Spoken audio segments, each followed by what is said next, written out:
அடுப்பில் கொஞ்சமாக பவுட்ரு மட்டும் போட்டு பாருங்கள். அது என்னன்னு தெரிஞ்சுக்க வீடியோவை ஸ்கிப் பண்ணாமல் ஃபுல்லாக பாருங்கள். Hi friends, welcome back to channel. எல்லோரும் எப்படி இருக்கீங்க? கண்டிப்பாக நல்லா இருப்பீங்க நம்புகிறேன். இன்றைக்கி நம்ம சேனலில் டே டு டே லைஃப்பில் நம்ம எல்லாருக்குமே ரொம்ப யூஸ்ஃபுல்லாக இருக்கக்கூடிய கிச்சன் டிப்ஸ் அண்ட் ட்ரிக்ஸாக ஷேர் பண்ணியிருக்கேன். ஸோ வீடியோ இன்ட்ரெஸ்டிங்காக இருக்கும், ஸ்கிப் பண்ணாமல் ஃபுல்லாக பாருங்கள். அதுக்கு முன்னாடி நீங்கள் இப்போ தான் நம்ம சேனலை ஃபஸ்ட் டைம் பார்க்குறீங்கன்னா இப்போவே சப்ஸ்கிரைப் பண்ணிக்கோங்க. கூட இருக்க பெல் சிம்பிளை கிளிக் பண்ணிக்கோங்க. இப்போ வாங்க வீடியோக்குள்ளே போகலாம்.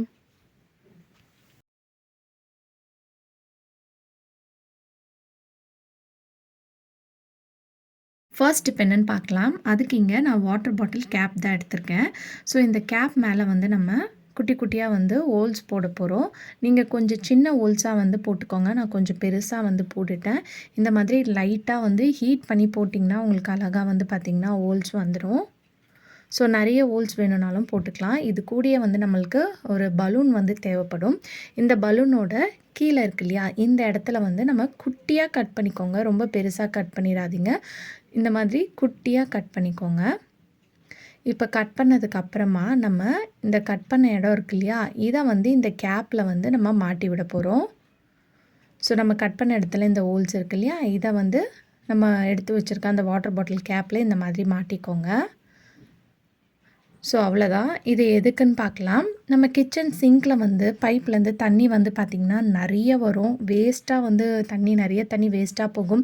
அது மட்டும் இல்லாமல் நம்ம மேலெல்லாம் வந்து பார்த்திங்கன்னா அப்படியே அந்த தண்ணி வந்து அடிக்கும்.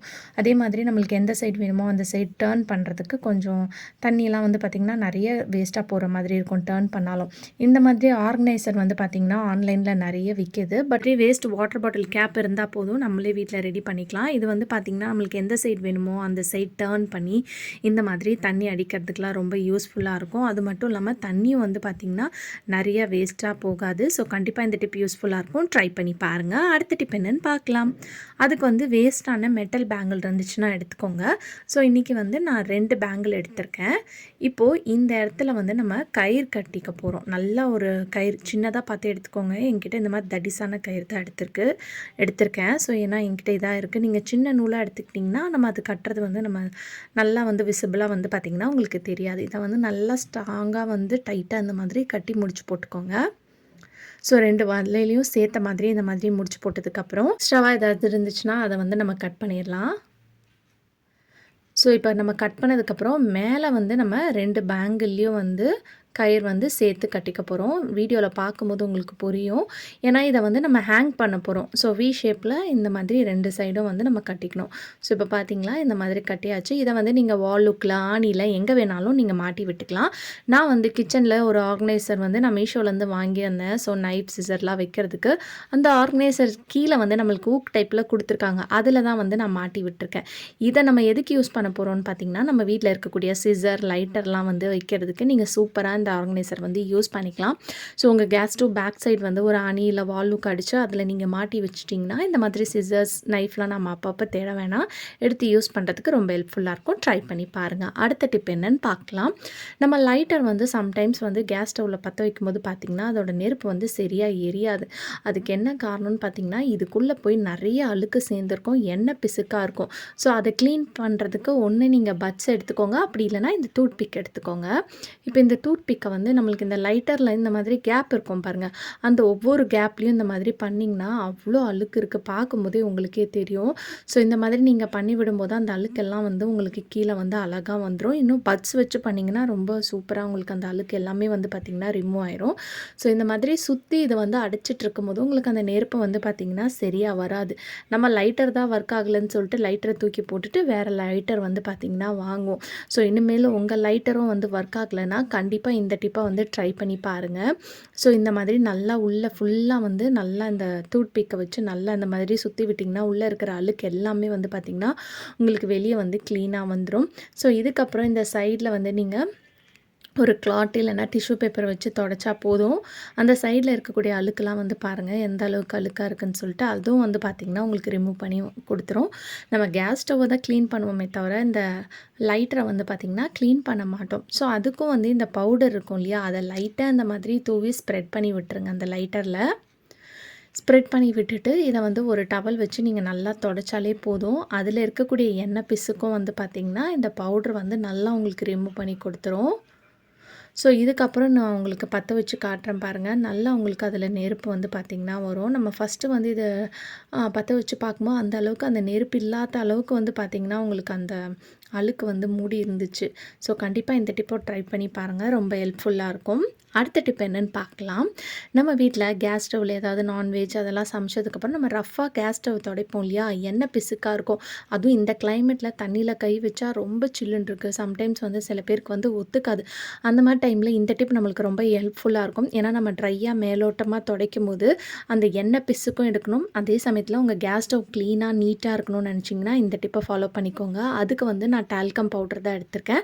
ஸோ எந்த டால்கம் பவுடராக இருந்தாலும் எடுத்துக்கலாம். எக்ஸ்பீரி ஆன டால்கம் பவுடராக இருந்தால் கூட நீங்கள் க்ளீனிங் பர்பஸ்க்கு வந்து கண்டிப்பாக வந்து உங்களுக்கு ஹெல்ப்ஃபுல்லாக இருக்கும். ட்ரை பண்ணி பாருங்கள். இந்த மாதிரி பவுடரை நல்லா 4 சைடும் வந்து நல்லா தூவி விட்டுக்கோங்க. இந்த மாதிரி ஸ்ப்ரெட் பண்ணி தூவி விட்டதுக்கப்புறம் இந்த மாதிரி ஒரு துணியை வச்சு லைட்டாக அதில் வந்து தேய்ச்சி விடுங்க. இந்த மாதிரி பண்ணுறனால அதில் இருக்கக்கூடிய எண்ணெய் பிசுக்கெலாம் இருந்துச்சுன்னா இந்த பவுட்ரு வந்து பார்த்திங்கன்னா நல்லா அப்சர்வ் பண்ணிடும். அதுக்கப்புறமா திருப்பி நீங்கள் ஒரு ட்ரையான கிளாத்தை வச்சு தொடச்சாலே போதும், நல்லா க்ளீன் ஆயிரும். நீங்கள் எந்த ஒரு சோப்போ தண்ணியோ போட்டு க்ளீன் பண்ணணுன்ற அவசியமே இல்லை. பாருங்கள், இந்த இடத்துல எண்ணெய் பிசுக்கெலாம் இருந்துச்சு, எவ்வளோ அழகாக வந்து ரிமூவ் பண்ணி கொடுத்துருச்சுன்னு. மெயினாக நம்ம நான்வெஜ் சமைக்கும் போதெல்லாம் ஃபிஷ்ஷெல்லாம் ஃப்ரை பண்ணோன்னா கேஸ் ஸ்டவ்வை சுற்றி வந்து பார்த்திங்கன்னா உங்களுக்கு எண்ணெய் பிசுக்கு இருக்கும். அந்த டைமில் இந்த டிப்பை வந்து ஃபாலோ பண்ணிக்கோங்க. அது மட்டும் இல்லாமல் இந்த பவுடரை வந்து நம்ம போட்டு க்ளீன் பண்ணுறனால கேஸ் ஸ்டவ்வில் வந்து தேவையில்லாத கரப்பான்பூச்சி பூச்சியும் வந்து பார்த்திங்கன்னா வராது. ஸோ கண்டிப்பாக இந்த டிப் பிடிச்சிருந்துச்சுன்னா இந்த வீடியோக்கு ஒரு லைக் கொடுங்க. அடுத்த டிப் என்னென்னு பார்க்கலாம். இது வந்து ஒரு சூப்பரான ஆர்கனைசர் தான் நம்ம ரெடி பண்ண போகிறோம். அதுக்கு வந்து 2 பேங்கிள் எடுத்துக்கோங்க. ஒரு ஷால் வந்து நான் எடுத்திருக்கேன். ஸோ நீங்கள் காட்டன் ஷால் இருந்துச்சுன்னா எடுத்துக்கோங்க, இன்னுமே உங்களுக்கு நல்லாயிருக்கும். இப்போ இந்த ஷாலை வந்து நம்ம 4ஆக மடிச்சுக்கிட்டு அதுக்கப்புறம் 2ஆக வந்து நம்ம மடிச்சுக்க போகிறோம். ஸோ உங்களுக்கு எந்த அளவுக்கு வந்து பிரெத் வேணுமோ அதுக்கேற்ற மாதிரி நீங்கள் இதை வந்து ஃபோல்ட் பண்ணிக்கலாம். இப்போ ஃபோல்ட் பண்ணதுக்கப்புறம் இந்த பேங்கிள் இருக்கு இல்லையா, இதுக்குள்ளே விட்டு இந்த மாதிரி வெளியே எடுத்துடணும். ஸோ எடுத்திருக்க எக்ஸ்ட்ரா இருக்கு இல்லையா, இதையும் சேர்த்து நம்ம நீங்கள் வேணும்னா ஸ்டிச் பண்ணிக்கலாம். நான் வந்து பார்த்திங்கன்னா பின் தான் பண்ணிக்க போகிறேன். ஸோ இந்த மாதிரி ஒரு 2-3 பின் வந்து நீங்கள் பண்ணிக்கோங்க. இதே சேம் மெத்தடை வந்து இன்னொரு சைடு இருக்கு இல்லையா, அந்த ஷாலுக்கும் வந்து நம்ம பண்ணிக்க போகிறோம். இந்த பேங்கிள்குள்ளே அதை விட்டுட்டு எக்ஸ்ட்ராவாக இருக்கக்கூடிய கிளாத்தை வந்து நம்ம பின் பண்ணி எடுத்துக்க போகிறோம். ஸோ உங்களுக்கு சைஸ் வந்து எவ்வளோ வேணுமோ அதுக்கேற்ற மாதிரி நீங்கள் எடுத்துக்கலாம். அவ்வளோதான், சூப்பரான ஆர்கனைசர் வந்து பார்த்திங்கன்னா ரெடி ஆயிடுச்சு. ஸோ கீழே இந்த இடத்துல வந்து எக்ஸாம் பேடு இல்லை ஏதாவது அட்டையாக இருக்கும்ல, வெயிட்டாக இருக்கக்கூடியது, அந்த மாதிரி ஸ்டெடியாக இருக்கக்கூடிய அட்டை நீங்கள் வச்சிட்டிங்கன்னா உங்களுக்கு சூப்பராக ஒரு ஆர்கனைசர் வந்து ரெடி ஆயிடுச்சு. இதில் வந்து நீங்கள் உங்களோட துணியெல்லாம் ஃபோல்ட் பண்ணி வச்சுக்கலாம். 2 சைடு வால் ஹூக் மட்டும் மாட்டிட்டிங்கன்னா அதில் ஹேங் பண்ணி வச்சிட்டிங்கன்னா அவ்வளோ அழகாக இருக்கும். எடுத்து யூஸ் பண்ணுறதுக்கும் ஈஸியாக இருக்கும். இல்லைனா இதை வந்து புக்ஸ் எல்லாம் ஸ்டோர் பண்ணி வைக்கிற ஒரு ஆர்கனைசராக கூட நீங்கள் யூஸ் பண்ணிக்கலாம். நீங்கள் வால் ஹூக் ஒட்டிக்கலாம், இல்லைனா ஆணி அடிச்சுட்டு கூட செவுத்தில் ஒரு ஓரமாக வந்து இந்த மாதிரி வச்சிட்டிங்கன்னா உங்களுக்கு எடுத்து யூஸ் பண்ணுறதுக்கும் ஈஸியாக இருக்கும். சூப்பராக ஒரு ஆர்கனைசர் நீங்களே வீட்டில் ரெடி பண்ணிடலாம். கண்டிப்பாக ட்ரை பண்ணி பாருங்கள். ஓகே ஃப்ரெண்ட்ஸ், இன்றைக்கி வீடியோவில் நான் ஷேர் பண்ணி இந்த டிப் கண்டிப்பாக உங்களுக்கு யூஸ்ஃபுல்லாக இருக்கும்னு நினைக்கிறேன். அப்படி யூஸ்ஃபுல்லாக இருந்துச்சுன்னா மறக்காமல் நம்ம சேனலை லைக் பண்ணுங்கள், ஷேர் பண்ணுங்கள், கமெண்ட் பண்ணுங்கள், சப்ஸ்கிரைப் பண்ணிக்கோங்க. தேங்க்யூ.